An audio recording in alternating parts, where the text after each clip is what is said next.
South ఇండియాలోని అతి తక్కువ ధరలకి రత్నాలనందించే ఏకైక సంస్థ 6JVR.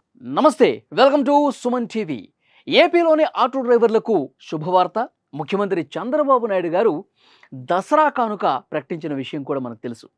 ఆటో డ్రైవర్లకు 15,000 రూపాయల ఆర్థిక సాయం అందించబోతున్నట్లు ఆయన ప్రకటించారు. ఈ వీడియో చివరి వరకు చూడండి, ఎందుకంటే ఆటో డ్రైవర్లు, క్యాబ్ డ్రైవర్లు ఈ పథకానికి ఎవరు అర్హులు, ఎవరు కాదో కూడా నేను మీకు చెప్పే ప్రయత్నం చేస్తాను. అయితే వాహన మిత్ర కింద రాష్ట్రంలో ఆటో డ్రైవర్లకు ప్రతి ఏటా 15,000 రూపాయలు అందిస్తామని ప్రకటన వచ్చింది. ఈ ఏడాది దసరా రోజున 15,000 రూపాయలు ఇస్తామని అనంతపురం సభలో ఆయన ప్రకటించారు. అలాగే 2.5 లక్షల ఆరోగ్య బీమా సౌకర్యం కల్పిస్తామని ప్రకటించారు.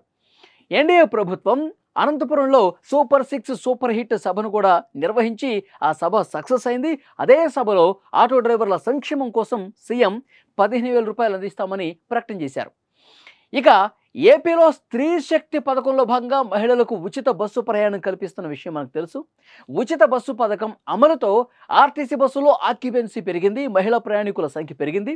దీంతో తమ ఉపాధికి గండి పడిందని, తమ కుటుంబాలను పోషించుకోవటం భారంగా మారిందని ఆవేదన వ్యక్తం చేశారు. చాలా చోట్ల నిరసన కార్యక్రమాలు చేశారు. ప్రభుత్వమే తమను ఆదుకోవాలని ఆటో డ్రైవర్లందరూ కూడా వినతి పత్రం ఇచ్చి కోరిన పరిస్థితి కూడా ఉంది. ఈ నేపథ్యంలోనే ముఖ్యమంత్రి చంద్రబాబు నాయుడు గారు ఈ నిర్ణయం తీసుకున్నారు. చాలా స్పష్టంగా ప్రకటన కూడా చేశారు. అయితే ఇక్కడ ఎవరు అర్హులు, ఎవరు కాదు, ఒక్కసారి మీకు ఆ నిబంధనలు కూడా చెప్పే ప్రయత్నం చేస్తా. ఆటో క్యాబ్ యజమానే డ్రైవర్గా ఉండాలండి.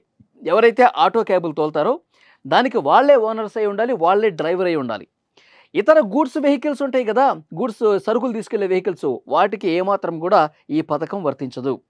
ఆధార్, తెల్ల రేషన్ కార్డు కలిగి ఉన్న కుటుంబంలో ఒక్క వాహనానికి మాత్రమే నగదు జమ చేస్తారు.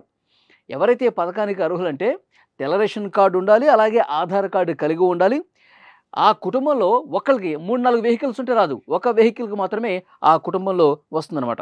ఇక కుటుంబంలో ప్రభుత్వ ఉద్యోగులున్నా, ఆదాయ పన్ను చెల్లించే వాళ్ళున్నా, నెలవారీ విద్యుత్ వినియోగం 300 యూనిట్లు దాటిన, పట్టణ ప్రాంతాల్లో 1000 చదరపు అడుగులకు మించి స్థిరాస్తి ఉన్నా ఈ పథకానికి అర్హులు కాబోరని ప్రభుత్వం చాలా స్పష్టంగా చెప్పింది. మళ్ళొకసారి చెప్తున్నాను చూడండి.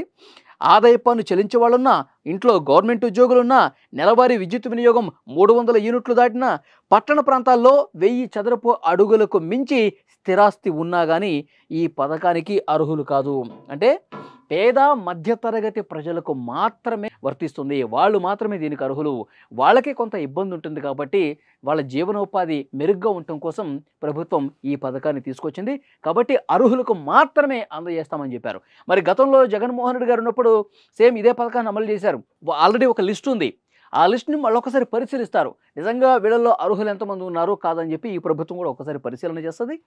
ఆ తర్వాత 17 నుంచి దరఖాస్తులు స్వీకరించి అక్టోబర్ 1వ తారీఖున టెన్షన్గా ఎవరైతే అర్హులు ఉన్నారో వాళ్ళందరికీ కూడా 15,000 రూపాయలు నేరుగా వాళ్ళ అకౌంట్లో వేయడానికి డెసిషన్ రెడీ అయిపోయింది.